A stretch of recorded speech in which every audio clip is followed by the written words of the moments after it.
Alright, so today is the day. Ed has dropped, and with him came a balance patch. This balance patch, I don't think it's not a very big one. Capcom said on Twitter that this is just like a small adjustment in anticipation of a more major balance patch, probably coming with Akuma, I would assume, or maybe in the next couple of months, before Season 2 starts, now that Capcom Cup is officially over. And let's have a look through it. See which characters are the winners and which are the losers, I suppose. Yeah, so quite a few characters didn't get any changes. So this being the first sort of balance patch of Street Fighter 6, even though it is a fairly small one, Capcom did sort of talk at the start a bit about like the thought process behind this patch. They mentioned that most of the adjustments were focused on Jamie and Ryu. I guess Capcom feel that these two are some of the weakest characters in the game, which I kind of agree with. I think Jamie is right now probably the worst character in the game. Ryu, I'm not so sure. Like, Ryu's definitely not great, but I don't think he's as bad as Jamie. I think there's a couple of characters which I would argue are worse than Ryu. Like, I think maybe Honda is worse than Ryu. A couple of others maybe, but both of these characters needed some love. I'm gonna skip some of these because some of them are just like bug fixes, you know, minor changes to things like really rare interactions that you would never see. So I don't think any of these are relevant. But starting with actual characters, let's start with Luke. And I guess starting with Luke is a good idea because I need to start with an apology. It's time for me to fess up. My last YouTube video, I was debunking some of the changes that were spotted in the Capcom Cup build. And I will say I was right about pretty much all of them, except one. Except one. I got one wrong. There was one change that I thought from my testing wasn't true, but it turns out it probably is true. Or not probably, it is true. So I guess I got to apologize for that. That's my bad. Although I do have two excuses prepared. Let me know if you think these are justified or not. All right, excuse number one. The footage was recorded from a shaky cam pointed at a screen, which means that 3 frames of extra recovery on crouch medium punch would be very difficult to detect through like a camera footage. That's excuse number one. I don't think that one's very good. Excuse number two, we don't know for sure that the build that was at Capcom Cup is exactly the same as the build that came out today. Maybe Capcom made a couple more changes between that build and today. Yeah, no, I'm just joking. I think I was wrong about this one, but I'll own up to it. I'll take the L. So, Luke's crouching medium punch, as it turns out, did have 3 extra frames of recovery added to it. Which isn't much, but it is probably noticeable in the Whiff Punish game. It's also had a Hurtbox expansion around the feet and around the arms at the end. So in theory, this should make it much easier to Whiff Punish. So I mean, 3 extra frames of recovery is it's not like a flashy change. But if you've got good footsies, then you should be able to Whiff Punish this more easily now. Which is nice. Aerial Flash Knuckle. I don't know about this one. The landing recovery for when this move is performed at the peak of a jump and misses has been extended by 7 frames. Is this to stop people trying to yeet out of the corner with jump Flash Knuckle? So I mean, this thing does have a ton of landing recovery. Like if I hold up here, you can see how long I'm stuck to the floor after recovering. But that doesn't feel that much different. The whole point of the move was to make anti-airs whiff. So as long as it continues to float Luke out of the corner, I think you'll still be able to use this as a corner escape, especially the full charge version. Like, I would argue the full charge version is more useful because it sends you way further away. That doesn't seem like a big deal, that one. You'll probably get punished on landing if someone baits it, but yeah, it doesn't seem like a huge nerf. Alright, so his level 1 super has a bigger hurt box, frames 1 to 5. Oh, interesting. So I think that means that his level 1 is now slightly worse as a fireball punish. So I think if he has a bigger hurt box now on startup... Yeah, I think a lot of times when you try and do like a late level 1 to punish a fireball, you'll get hit. But I mean, it still seems very good as a fireball punish. But like, maybe it's a little bit less reliable. Yeah. I think you have to react a little bit faster. Jamie, okay, this is where the real buffs come in. Yeah, so his forward throw buff, the new drink, this looks good. So as was discovered at Capcom Cup, if you hold the buttons down, Jamie does a drink afterwards. But what I think is good about this change is not just the fact that he can now get a drink reliably off forward throw. It's the fact that if you do this in the corner, he's +7 here. And this pushback, obviously this is not enough to go for a throw loop, but +7 at this distance for Jamie is enough to get pressure if he does something like that. So if you want to spend some bar and get a drink level, you could do like this. Like that's an option. So you can still get Oki and a drink at the same time in the corner if you're willing to spend resources for it. But I think that's good. Because one of the things about Jamie that was probably quite weak in the previous version was the fact that if you accepted the throw, like if you let yourself get thrown by Jamie, he never really builds drink levels. Because like you would just get thrown repeatedly and he would just stay like at level 0. So taking the throw against Jamie was a pretty reliable strategy to not get opened up too badly against this character, but now he can do stuff like this. You know, into whatever. And that's the other thing, is that as well as this new cancel, if he already has 3 drinks and you do this, the level 4 activation recovers a lot faster than the other activations. So he's +13 here rather than +7, which I think is enough to drive Rush in afterwards. Yeah, there you go. So if you're paying attention to your drink levels and you land a forward throw at 3 drinks, you can get the level up and you can beat the wake up button. You can do crouch medium punch for a trade combo. What's that? Oh, +9. Damn, you can. That is cool.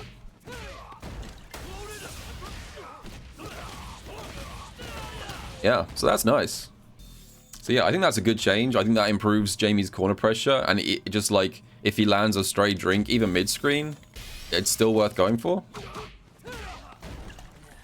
Oh, level 1 buffs. We got damage increase. This is nice. 2100 to 2200. Yeah, so this does do increased damage, but it's still below 2000 unless you have drinks up. If you have a bunch of drinks up though, this is going to hit like a truck. Unsurprisingly. Yeah, 2420 at level 4. So I mean, damage buffs are always nice. There's no such thing as a bad damage buff. Okay. This is I think this is the real buff here.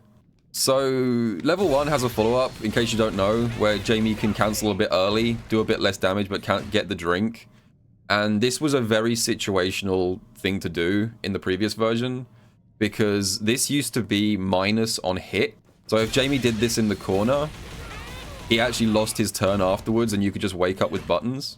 It was possible to make it hit high up, I think, in certain juggles and have it be plus, but it was like awkward to set up. There was ways to make that plus on hit, but they were situational, I think. So now they've given it 5 frames less recovery, so if you decide to end a combo with level 1 and go for the drink now, Jamie is plus. So you get the best of both worlds. You get your drink and you still get your turn afterwards. So ending corner combos and level 1 into drink follow-up might actually be a good decision now. So that's a really nice buff. I think that might be the best buff he's got so far. So his level 2... Yeah, we knew about this. His level 2, afterwards, you maintain whatever drink levels you had before you activated. We knew about that. And overdrive tension. Yeah, I think this is just bug fixes. This is like pushback reduction if you don't do any follow-up after the command grab. But there's no reason why you wouldn't do a follow-up. So I think that's just that. But yeah, I like these changes to Jamie. They just give him more ways to get drinks up without sacrificing his turn all the time. I think Jamie's come out of this patch pretty well. But they did say at the start that Jamie and Ryu were the 2 primary targets of the buffs today. So that makes sense. Speaking of, let's go for Ryu.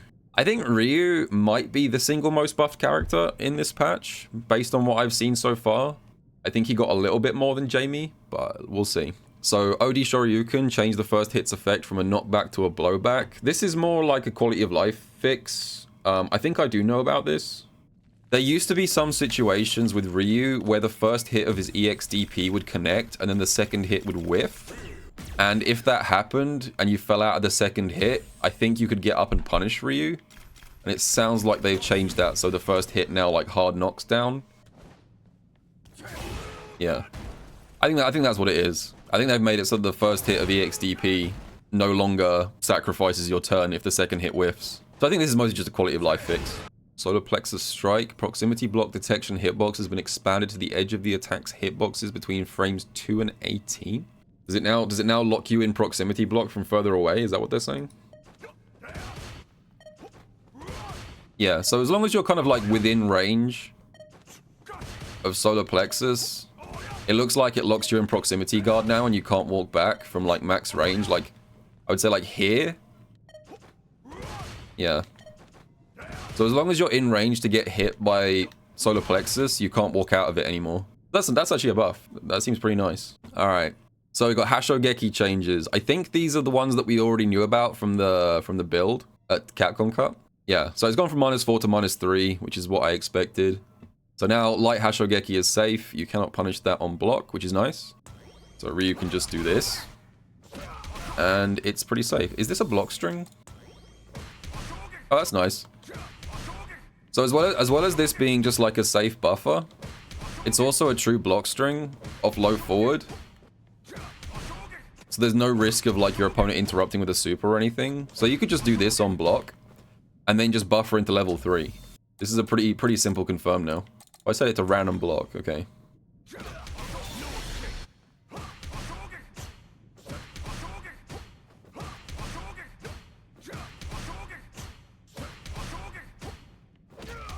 Yeah, that's brain dead now. You're still vulnerable to someone DIing. Like, don't get carried away with this. You know, if someone suspects that you're just gonna start mashing normal into Hashogeki now, then you're still at big risk of getting DI'd beforehand. And this is now plus in burnout. Does this create an actual burnout loop? Let's find out. So stand jab to Hashogeki in burnout is a block string, and the next one counter hits you. Interesting. So it's not an infinite burnout loop. Like, you can't just like endlessly do this. But this does create a little bit of a sort of semi-burnout loop for a couple of reps. That's nice. That's definitely a nice buff. All right, what else we got? Medium Hashogeki. Attack hitbox has been expanded forward. Projectile clash hitbox has been expanded forward. I'm not a Ryu player, so I don't know when you would use this for that purposes. I don't know if there's any combos that currently drop with medium Hashogeki. So this is probably a thing that like Ryu mains will know more about than me. But it just sounds like they made it a little bit more consistent, have a slightly bigger hitbox. And then heavy Hashogeki. So this is the other one we know about. This is the other one we saw in the Capcom Cup build. So like no normal, you can't make any normal into heavy Hashogeki, like a real block string. Even with drive rush advantage, you can still like interrupt this. But the idea is that you catch your opponent sleeping, like you do something like this, and then steal your turn back afterwards. Also, that pushes back, sorry, that gets you close from a long way away, actually. That's surprising. Look, even if you do this stand fierce at like nearly max range, he steps forward far enough that it gets you into throw distance afterwards. So it's not like you have to start this up close. You can start this from like here. And if you don't interrupt, he gets a throw shimmy mix up afterwards. Ryu got his own Dragon Lash? Kinda. Looks like they made the same changes to EX as they did to medium and heavy. So less pushback on block, better hitbox going forward.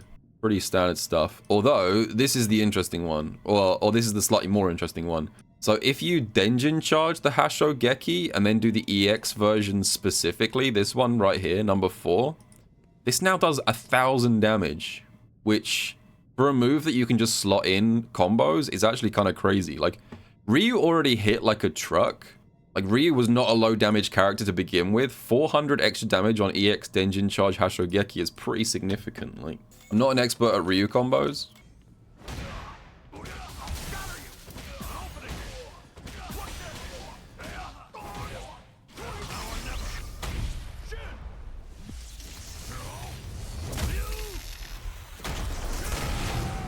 $7K, there you go. So yeah, Ryu has a damage increase. He was already a high damage character. Oh, and this one's an interesting change. So Ryu's Fireball, This one is only one line, but this might be one of the best buffs he's got here. So the hurt box around Ryu's arms when he does a fireball is now much smaller. So this means lots of moves which are good at punishing fireballs are now not good at punishing fireballs. Yeah, so like this used to be a punish. Especially if you were playing modern, you could just DP straight through Ryu's fireball at like this distance and it would just always hit. Because he had a big extended hurt box around his arms, like most characters do. Like Ken would get hit right here. If this was Ken, his arms would 100% get clipped by this. Do a comparison with Ken, just so you can see the difference in hurt boxes. You see, like from this distance where Ryu never got hit, Ken will always get hit because he did not get this buff. Which I agree with. I feel like when it comes to fireballs, Ryu should always come out on top. Like Ryu, historically in Street Fighter, Ryu is the one with the better fireballs. That has been an established tradition in almost every single game. So that does feel like the kind of change that Ryu should get and Ken shouldn't. Alright, Ken. So I think Ken's been nerfed a bit. So his standing light punch has a bigger hurt box through most active frames, by the looks of it. I'm not sure what the point of this one is. I know that Ken's stand jab is used out of Drive Rush a lot. Like that's the Angry Bird special. If you watch Angry Bird play Ken for more than 15 seconds, like he loves doing Drive Rush jab. So I guess this makes Drive Rush jab a little bit easier to punish. But the thing is, like, Drive Rush jab is not... The difficulty of checking this doesn't come from the hitbox, I don't think. I think the reason this is so good is because it's just, like, extremely fast and has good range. And they haven't changed the hitbox, they've only changed the hurt box. So, I don't know, this feels like it's not much of a nerf. Maybe if he whiffs the Drive Rush jab, you've got a bit more to work with. But yeah, I don't think there's much to that one. I could be wrong, but we'll see. Oh yeah, his forward throw. His forward throw now pushes back further. So we also saw this one from the Capcom Cup build. He's no longer point blank after a forward throw. So he's now like a little bit less than half screen away. But I don't think the knockdown advantage has changed. He's still plus 20, which makes him plus 1 after a dash. And I think he can still walk up and throw loop you.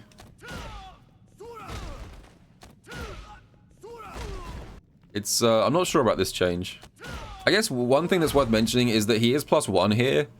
And plus 1 does mean that it's Ken's turn. But plus 1 isn't plus enough to beat wake up jabs if you go for a throw. So if you do throw, dash up, throw, you will lose to wake up jab. Yeah, you need plus 2 for a tick throw. So maybe his throw game got slightly worse. But yeah, it doesn't seem that much of a difference. Okay, Air EX Tatsu. More landing recovery and a different push box. Is this might be quite similar to the Luke change. They might not want people yeeting out of the corner with Air EX Tatsu, because that was another thing. Stop keeping Ken in the corner was a nightmare because he could just do this and helicopter out. And it would hit cross up a lot, which it still seems to. It looks like when he's coming down, sometimes his like lower foot kind of like gets stuck on your head like that, and he just gets dragged straight down rather than passing behind you. But it doesn't look that different. I think maybe this got slightly worse as far as I can tell. That's the Ken changes. I mean, all 3 of these seem like nerfs, but I don't think they're that big of a deal. I don't know. We'll see. I don't want to say anything conclusive today because it is literally day 1, and sometimes changes can have unintended effects, but this doesn't seem like a big nerf, really. Zangief. EX Lariat. We know about this. So yeah, you can now combo EX Lariat into 720. That's a thing.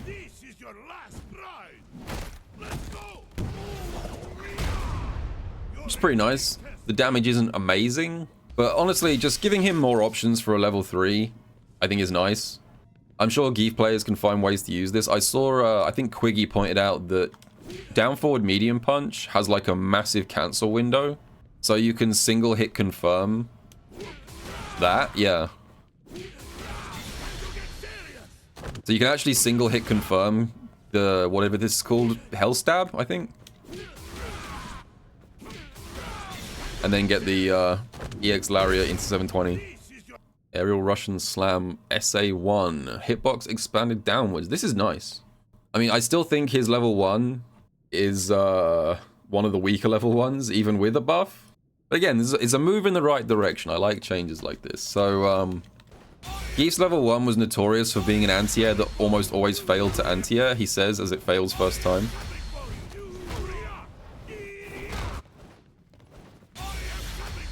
Wow, that still misses? Alright, that's not great, I'm gonna be honest. It's hitting them on the way up of the next jump. It's not missing, bro. It is missing. It's grabbing them on the next jump on the way up. Alright. Well, it looked nice in the patch notes. Maybe I'm wrong, but that still feels like that should anti-air with that timing. The only thing I know about this change is, I think Brutus posted, you can now consistently do this combo. This used to be really finicky and like hard to time and would drop all the time. So I guess it's now slightly better as a combo tool. So that is a move in the right direction, but I mean, come on. This is an anti-air super and he's literally right in front of me and in the air and it misses. It's getting better, but it's not there yet, I think. Sorry, Geef players. I wish I had better news for you on that one. Anyway, let's move on. Level 2 extended the collision push box upwards while the screen is dark. Oh, that just sounds like, based on this, that just sounds like it's a bug fix because they changed EX Lariat to be a crumple now. Okay. Chun Li. Stand light punch. The size of the hurt boxes around the arms and legs between frames 2 and 8 have been expanded. Sounds like a nerf to me. I hate Chun Li's stand jab on a personal level, so if this is a nerf to Chun's stand jab, I will get behind it.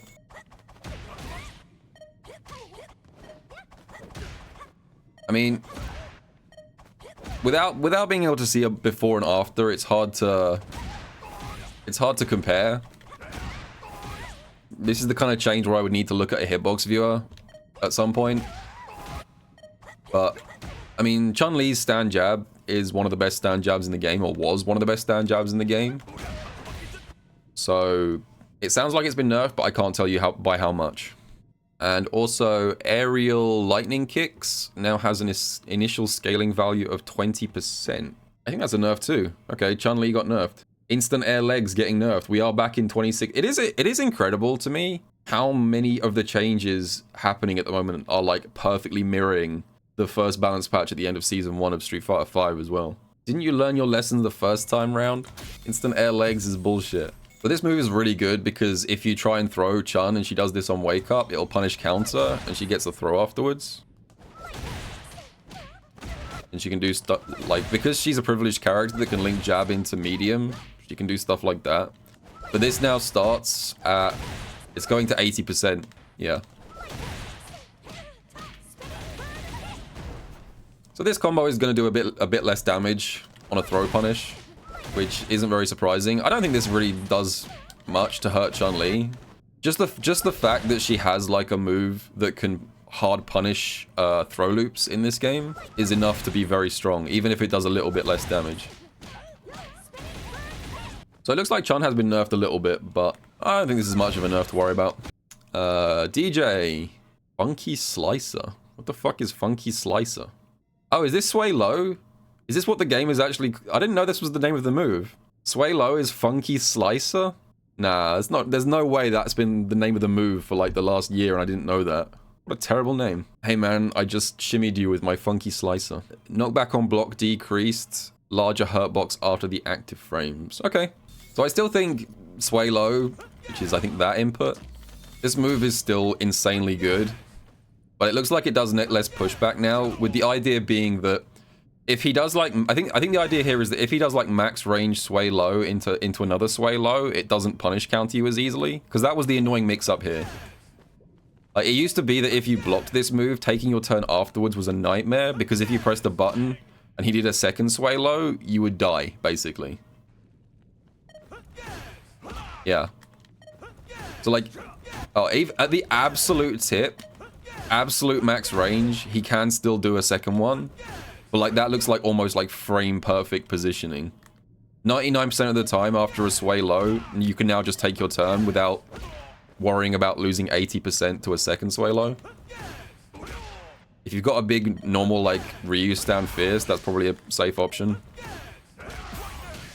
So I guess yeah, this is enough. This is enough to Deejay. Sway low is a little bit less brain dead, but honestly, considering that this is the only change that he got, I think Deejay has come away from this very good. It's still safe on block. His damage output hasn't been reduced at all. I assume that more is coming, but in the full balance patch. All right, Dhalsim. Yoga Teleport. Fixed an issue where certain inputs would cause Dhalsim's reappearance position to be different from normal. Heavy Yoga Flame. Oh, this is just bug fixes. All right, we'll skip Dhalsim. This is just bug fixes.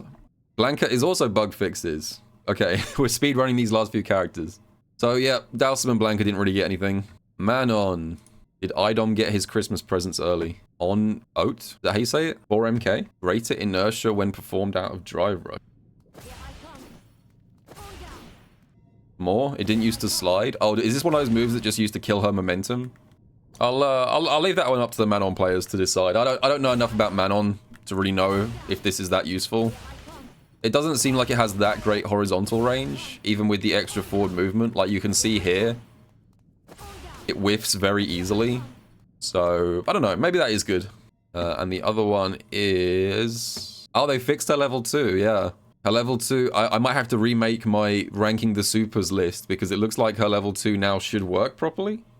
Use EX legs to get max height. It's a good idea.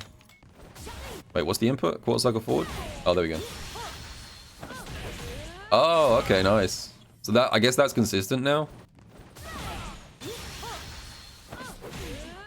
Oh, cool. So even if the first hit whiffs, you still get the full thing.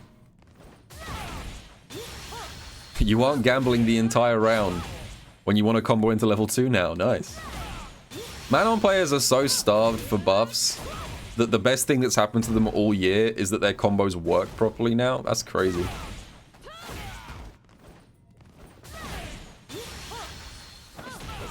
Yeah, I can see already that that second hit is hitting at a higher height than it used to. Bug fix or buff, a little bit of both. Consistency, quality. I would describe it as a quality of life fix. Yeah, I mean Manon got a couple of buffs, nothing major. JP. Now you remember how I said earlier that Ryu and Jamie are the two big winners of the patch? Undoubtedly, not even close. JP, aka Just Parry, this guy lost the patch. This guy is tonight's biggest loser, yeah. This is, even with probably the most severe nerfs of anyone in this patch, I don't think this is going to affect much. But let's not get ahead of myself. So, stand heavy punch. Effectively, stand heavy punch is now whiff punishable. So they massively expanded the hurt box on stand fierce during recovery. Stand fierce was notorious for being an amazing button, partly because it gives you juggles and stuff, and it's very easy to just like buffer into specials, but also because this normal was extremely hard to whiff punish. And now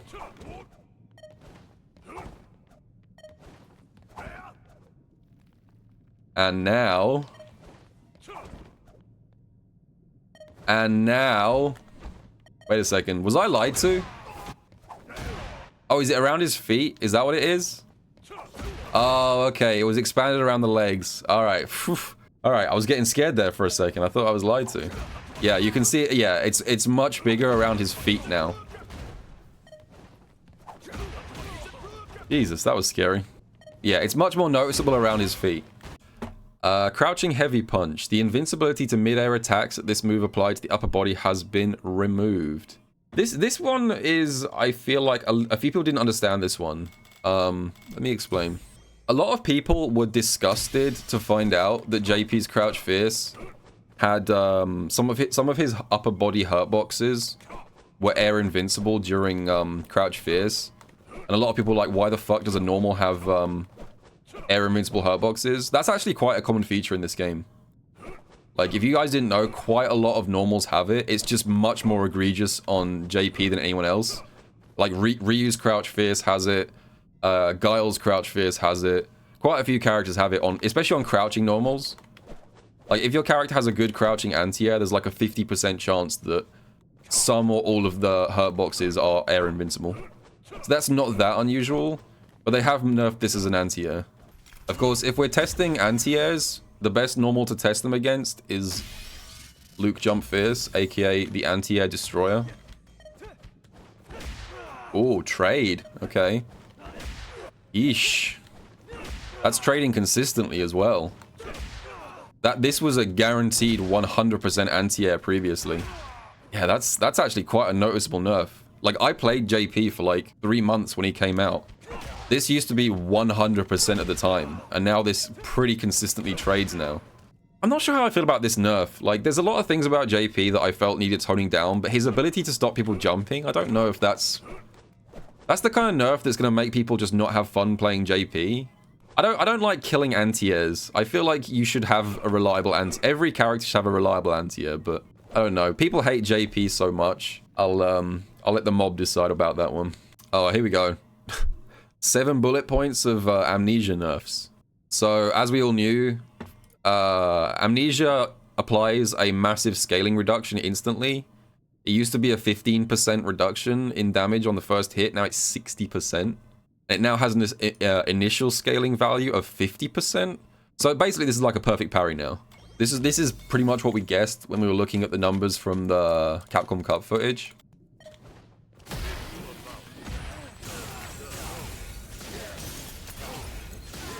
There we go. Yeah, that does 1,740 now. That used to do like 3,000 plus. Like, how does that compare to just Luke doing an EXDP? Luke's EXDP does 1,400 damage, so it's not even that far off from just like a normal reversal now. This one I didn't really understand the first time I read it. Performing level 3 on a knocked back opponent will now cause the projectile generated from catching an opponent's attack with this move to detonate quicker. So I think what my understanding is that if you level 3, the bombs just instantly detonate. Oh, I guess, yeah, did you see that? Like, the first bomb here detonated, like, straight away. It's done to apply the scaling and you can't bypass the bomb scaling. Oh, is that what it is? That would make sense. Hang on. Oh, I think that's what it is. Look, look, look. So if I do jab into level 3 here, that's a 3-hit combo. So the bomb is exploding on, like, the first possible frame the level 3 could connect. So basically what they're doing here is they're guaranteeing that you can't sneak past the nerf and land an unscaled level 3 here before the bomb connects. Damn, Capcom thought of everything, huh? They even preempted the JP players trying to use level 3 before the bomb connects to avoid the new scaling. Alright, this is the one that I think is really significant, actually. Number 4 here. After successfully catching an opponent's attack with this move, JP's super gauge will now not increase until either the generated projectile is gone or until the current combo ends. One of the reasons amnesia combos were so powerful, as well as the high damage, was the fact that he was building meter throughout them. So like, you used to, if you had like 2 bars of super and you landed, say, like this,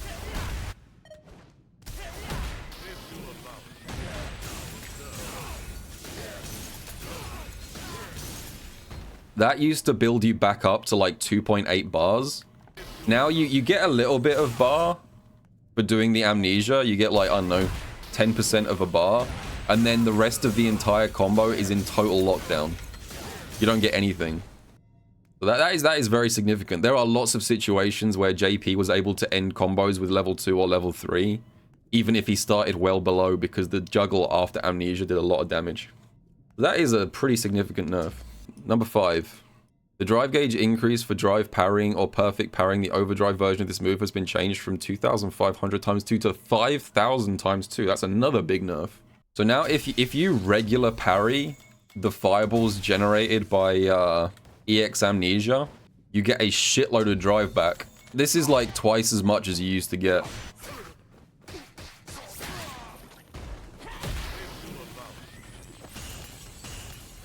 Normal / overdrive departure now has an initial scaling value of 20%. What's departure again? Which one's departure? Portal? Oh wow, really? Damn, I didn't even notice this change until just now. Wait, Portal is now a scaled combo starter? Yeah, so this, if you start a combo with Portal now, this scales significantly more than it used to. But the first hit goes from 100% to 80%.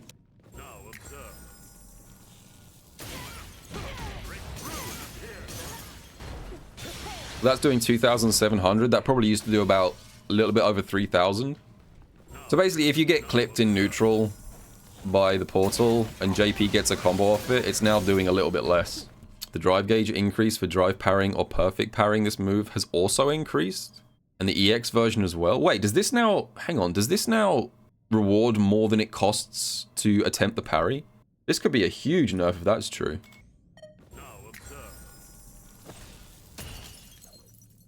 Interesting. This is actually really big. This might not be a very flashy change. So if you guys don't know, generally in this game, the cost of parrying a fireball is almost exactly the same as the amount of drive you get back from it.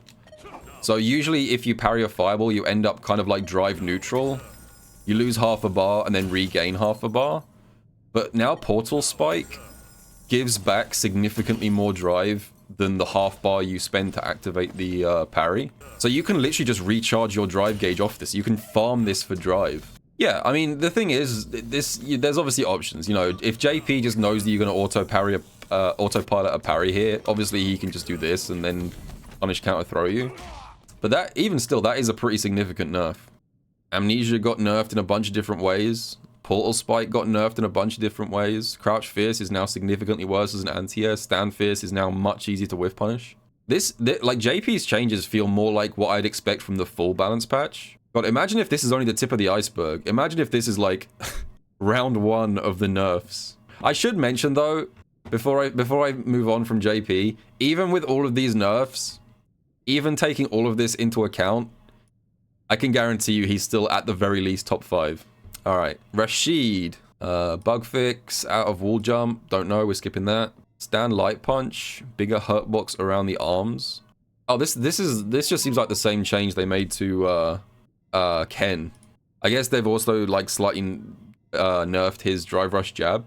OD spin mixer. Third attack is now invincible to mid-air attacks until the end of its active frames. Hey, Gachi-kun, you got a real anti-air at last. I know we've all seen the clips of Gachi-kun's soul leaving his body when he tries to anti-air with EX mixer and it loses to a jump in.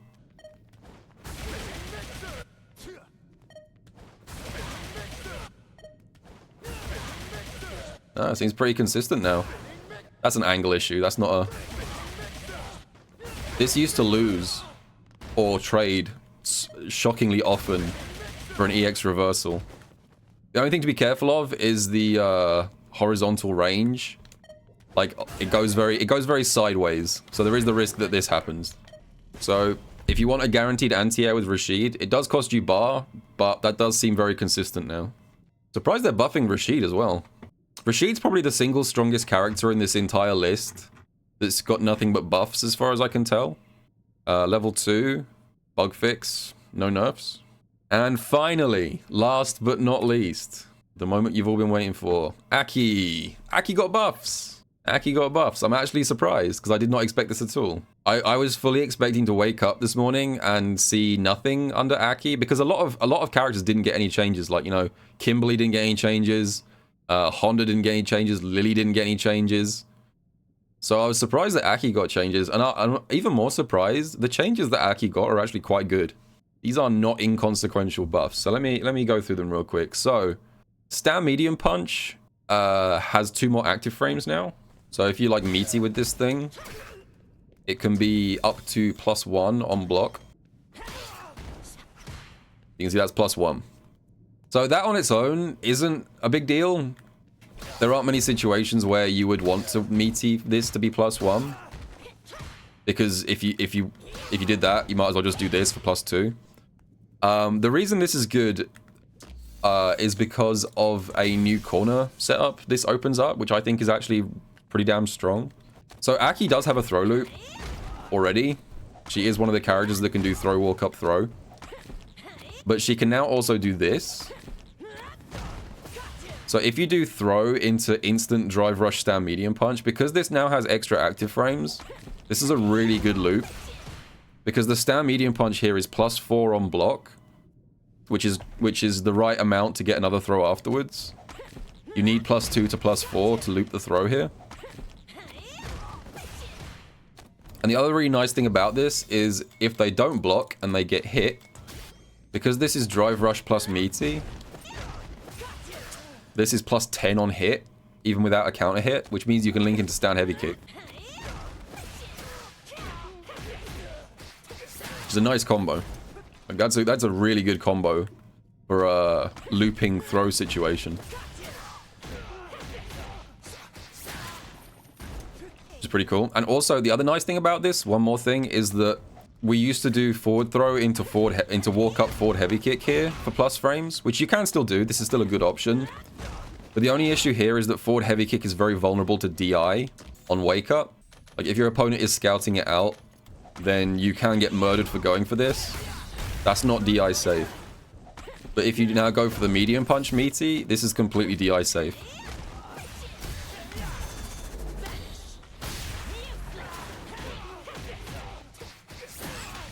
So that's nice. She gets a new sort of looping corner situation. And the other buff she got is this one right here. Her crouch jab now has more range, which is nice because her crouch jab was one of the worst lights in the game. Well, like one of the main points of criticism of her kit was her lights. So her crouch jab is a little bit longer now, and it is noticeably longer. Like if you haven't played Aki, you probably can't really feel it. The best example I can give is this. If you do stand heavy kick into coward crouch roll, this used to only give you 2 jabs. You can now do 3 jabs here because of the extra range. Although I wouldn't recommend going for it because there is kind of like a, I don't know if I'd call this a downside, but just something to be careful of. Max range crouch jab with the increase doesn't combo into heavy whip. You got to be careful here. They have increased her jab range, but they haven't adjusted any of her specials to compensate. So you got to be a little bit careful because now max range crouch jab might make you accidentally confirm into heavy whip, which is not consistent. So just something to be a little bit aware of. If you're going for a hit confirm, say you do like 2 jabs, you've got to pay a lot of attention now to your spacing because that'll work. But if I do it from here, it doesn't. So just be a little bit careful. But I mean, that's just one small thing to adjust to, and it comes with a lot of upsides as well. Like, it's not just a case of like this gives you more range for hit confirms, but it has a lot of utility outside of that. So like one example, which has already been brought up, Aki's crouch jab used to be so bad that she couldn't physically punish Ken for doing step kick. This thing's -4, but her crouch jab was so stubby that this didn't used to reach. So she now has an actual punish on moves like this now. It also makes it easier for Aki to interrupt pressure strings. Like, another thing that happened a lot as an Aki player is that, like, people would shimmy me and then walk forward. I would try and check their walk forward because I didn't bite on the shimmy with crouch jab and it would just whiff. And they would just walk up throw me. It was very annoying. So hopefully that happens a little bit less often now as well. What's some other situations? Oh yeah. One other situation that I can think of where this is useful is punish counter crouch heavy kick. So punish counter crouch heavy kick is not a great move because it gives you a juggle state.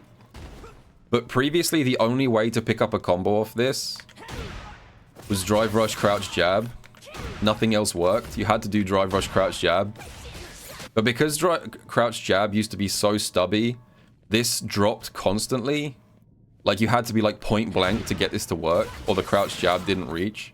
Now you can get this from a lot further out, like whiff punish distance, like that. That wouldn't have worked before. That crouch jab there would have whiffed. So there's lots of little situations where Aki having a tiny bit more range on her crouch jab has like surprisingly wide-reaching implications. So it's actually a good buff. You should do a biggest winners and losers of the patch tier list. Alright, so let's just get rid of the characters that haven't been changed first of all. I think that's the obvious ones. So I'm gonna say good changes is Ryu and Jamie, obviously. I'm also inclined to put Aki up there, honestly. I think Aki's changes are the kind that aren't necessarily obvious how much they improve her, but I think they are actually good buffs. I think Manon I'm going to put in minor buffs because that's just her level 2 now works properly. Rashid got a minor buff, his anti-air is more consistent. Zangief, I think minor, probably. Yeah, I think that's right.